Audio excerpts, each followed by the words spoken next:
नमस्कार दर्शकों, एक बार फिर से आपका स्वागत है आपके अपने इस चैनल पर ज्योतिष प्रज्ञा विद संध्या में। और दर्शकों, आज हम बात करेंगे बहुत ही इम्पोर्टेंट है, जो कि कुंडली देखने से पहले कि हमें क्या समझना चाहिए, खास रूप से कि मतलब मेन लग्न क्या होता है, राशि क्या होती है और सूर्य राशि क्या होती है। क्योंकि किसी भी कुंडली की शुरुआत हम इसी चक्र से करते हैं, इसको लग्न कहा जाता है, इसको लग्न चार्ट कहते हैं। तो उसी से हम निर्धारित करते हैं कि जातक कैसा रहेगा या उसके भविष्य में क्या क्या घटनाएं होगी, किस तरह से वो प्रभावित करेगा। तो ये सबसे पहले जान लेना ज़रूरी है। तो कईयों ने मुझसे सवाल किया कि मैम ये तो बताइए कि लग्न का डिसाइड कैसे करते हैं और कैसे राशि डिसाइड होती है और सूर्य राशि क्या होती है। तो ये सबसे महत्वपूर्ण चीज़ है हमारी कुंडली में, सबसे पहले यही जानना होता है। तो सबसे पहले हम शुरू करते हैं, पहली बात तो राशि की, जो कि 12 राशियां होती है। मेष, वृष, मिथुन, कर्क, सिंह, कन्या, तुला, वृश्चिक, धनु, मकर, कुंभ और मीन। इन सब की संख्या दी हुई है कि फर्स्ट नंबर पर मेष राशि है, सेकंड नंबर पे वृषभ, थर्ड पे मिथुन। इसी तरह 12 पूरे अंक है और 12 राशियाँ हमारे होती है, जो कि जिसको कहते हैं कि कहीं ना कहीं जैसे सौर मंडल में हमको तारों का समूह दिखता है, तो उसी तरह से ये जो राशियां हैं इनकी जो आकृतियां होती है, जैसे मेष की आकृति एक मेंढे के समान होती है, वृषभ एक मतलब जिसको कहते हैं बैल के समान जो आकृति दिखती है। तो ये आकृतियों का पुंज भी एक सौर मंडल में तारों के पुंज की तरह बना हुआ होता है। तो वो यह आकृतियां ही ये राशियां कहलाती है, जो कि पूरा नियमित रूप से चक्र चलता है इनका। और उसके साथ जो ग्रह हैं वो आप सभी को ज्ञात होंगे कि सूर्य, चंद्रमा, मंगल, बुध, गुरु, शुक्र, शनि, ये 7 ग्रह होते हैं खास। और 2 छाया ग्रहों को स्थान दिया गया है, राहु और केतु।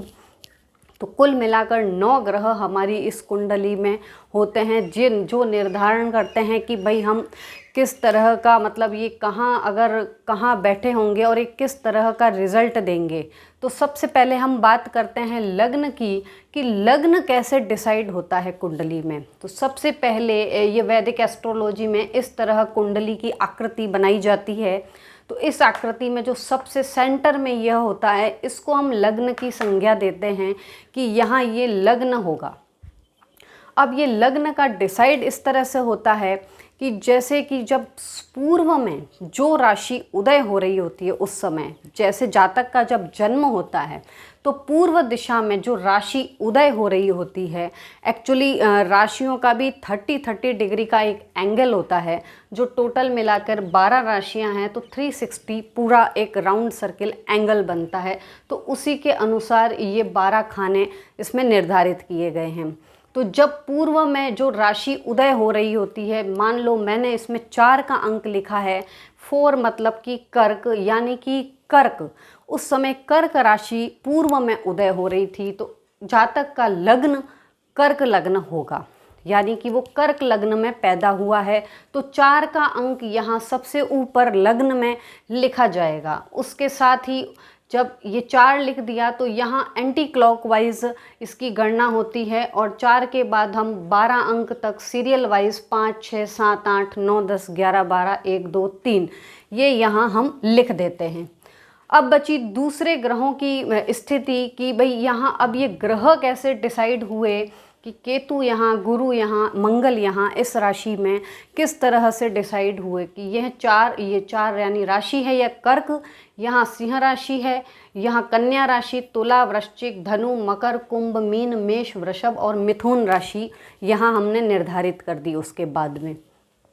तो उसके बाद में जब गुरु उस एंगल में थे, अगर पूर्व में अगर आपका कर्क राशि में जब ये राशि उदय हुई थी पूर्व में, उस समय गुरु उसी डिग्री के एंगल में थे, कहीं ना कहीं 30 डिग्री के एंगल में, तो ये गुरु यहाँ लग्न में, यहाँ हम इसको निर्धारित करेंगे कि ये लग्न में आएंगे। अगर उस समय वहाँ कोई भी प्लैनेट्स नहीं घूम रहा होता है उस डिग्री के अंदर, तो वहाँ कुछ भी नहीं आएगा।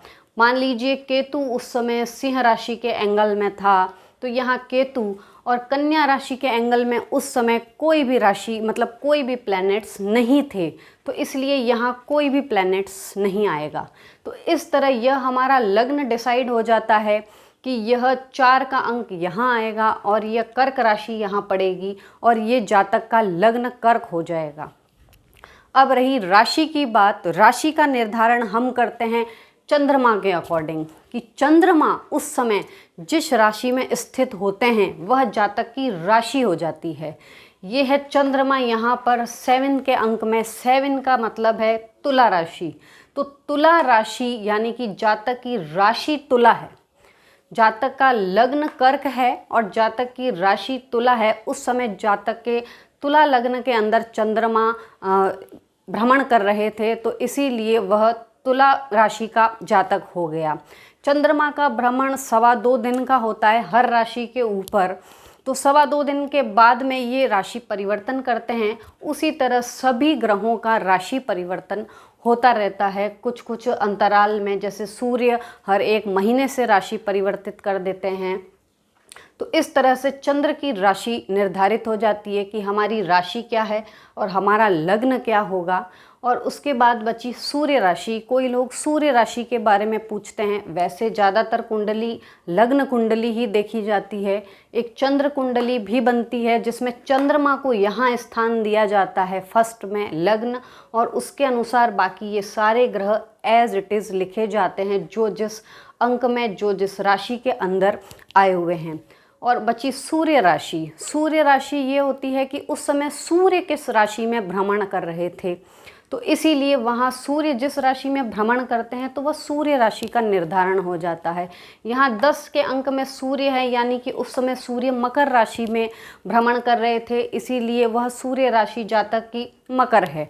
लेकिन मेन जो इम्पोर्टेंट है वह लग्न और चंद्र राशि के अकॉर्डिंग जातक की कुंडली का काफ़ी मात्रा में उसको इसी के अनुसार आंका जाता है। और ख़ास करके लग्न कुंडली के अनुसार जातक का पूरा व्यक्तित्व और पूरा जो जीवन है उसको आंका जाता है और उसके परिणाम निकाले जाते हैं कि किस तरह से जातक की ज़िंदगी पर ये प्रभाव देगा।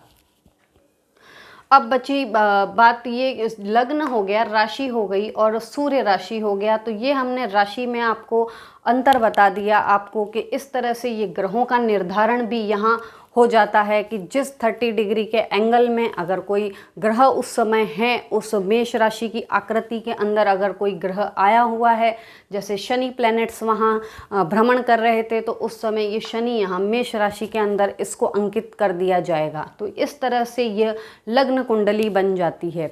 आगे मैं अपने वीडियोज़ में लग्न सबसे फर्स्ट हाउस जो लग्न है और सेकंड थर्ड, ये जो 12 भाव हैं, पूरे 12 भाव कहे जाते हैं, ये इनको मैं आपको आगे डिटेल बताऊंगी कि इनसे कैसे और देखा जाता है कि कुंडली में लग्न से क्या देखा जाता है, सेकंड हाउस से क्या देखा जाता है, थर्ड हाउस से क्या देखा जाता है। वो सब मैं आपको आगे आने वाले वीडियोज़ में आपको जानकारी दूंगी। अभी मैं आपको लग्न राशि और सूर्य राशि में ये अंतर मैंने आपको बताया। आशा करती हूँ ये आपको काफ़ी हद तक समझ में आ गया होगा। और एक बात खास ध्यान देने योग्य है कि अगर सूर्य आपके कहीं पे भी कुंडली में हैं तो बुध जरूर से उनके आसपास आगे पीछे या साथ में रहेंगे कुंडली में, क्योंकि सूर्य के एकदम नज़दीक जो ग्रह है वो बुध प्लैनेट्स होते हैं और शुक्र भी थोड़ा उसके पास में शुक्र होते हैं। तो बुध और शुक्र की स्थिति हमेशा सूर्य के आसपास ही बनती है। अगर किसी की कुंडली में सूर्य के 2 घर छोड़कर कहीं मान लो यहाँ से यहाँ बुध है, तो आप ये मान के चलिए वो कुंडली सही नहीं बनाई गई है। सूर्य के दाएं बाएं या सूर्य के साथ में ही बुध नज़र आएंगे। प्रत्येक की कुंडली में आप किसी का भी निरीक्षण कर सकते हैं। तो अगर सूर्य के पास में कहीं ना कहीं बुध स्थित है, इसका मतलब कि कुंडली का निर्धारण सही ढंग से किया गया है। और एक बात ये ध्यान देने योग्य है कि जिस तरह जातक का जन्म होता है, मान लीजिए सूर्य जैसे 2 घंटे जिस समय लग्न में वह भ्रमण करते हैं, इसी तरह हर घर के ऊपर उनका 2 घंटे का एक क्रम होता है। तो जैसे यहाँ सूर्य, जैसे आप सुबह 6 से 8 बजकर पैदा हुए हैं, तो आपके सूर्य जरूर कहीं ना कहीं लग्न में ही आएंगे, यह एक फैक्ट है। और 8 से 10 के बीच में आप पैदा हुए हैं तो सूर्य आपको यहाँ 12th हाउस में नज़र आएंगे।